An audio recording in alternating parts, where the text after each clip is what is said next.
Lämpimästi tervetuloa tähän meidän aamiaistilaisuuteen.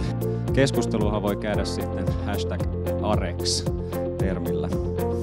Meillä on aika tiukka kattaus tänään, niin mä päästän saman tien puhujat vauhtiin. Siihen aikaan, kun pesukone keksittiin, niin kaikki ajattelivat, että tämä on nyt tästä ei voi parantua.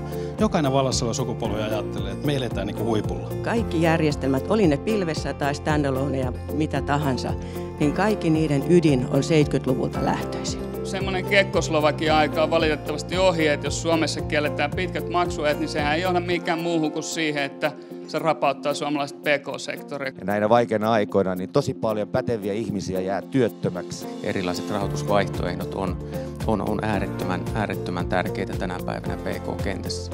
Seksikkyys loppuu siinä, kun ruvetaan puhumaan rahasta. Eli kyllä se meidän tehtävä on niin valvoa, että saadaan tämä homma hallintaan ja Arexi tuo siihen loistavia mahdollisuuksia. Se, mihin me pyritään Arexin kautta, on se, että me ollaan täysin läpinäkyvä. Ja kaikki meidän prosessit kestää läpivalaisun. Luulen, että tämmöinen ketterä, nopea vastaus näihin rahoitushaasteisiin voi olla se oikea vastaus, millä uuden tyyppisiä myöskin liiketoiminnan malleja mahdollistetaan. Mä toivotan Arexin tyyliset toimijat Suomeen ja erityisesti palvelemaan ohjelmistotoimialaa.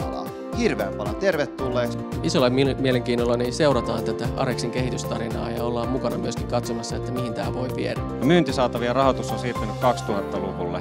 Nyt kannattaa kaikkien muunkin siirtyä Arexin mahdollistamaan. Launchi tässä alla ja mielettömän kiinnostuneen olosta porukkaa. Ja jos miettii tälleen internet-aikakauden malleissa, niin siinä on niin kuin iso potentiaali tehdä jotain todella suurta. Sijoittajat näyttää olevan kiinnostuneita, mutta nyt vaan pienet yritykset mukaan tarjoamaan niitä omia laskuja. Ollaan niin mahdollistamassa justiinsa tätä pienyrittäjien toimintaa, joka kuitenkin todennäköisesti tulee olemaan justiinsa tämä Euroopan talouskasvun tulevaisuus. Arex on hieno vaihtoehto suomalaiseen pk-yritysten rahoitukseen. Näitä tarvitaan lisää ja tervetuloa markkinoille.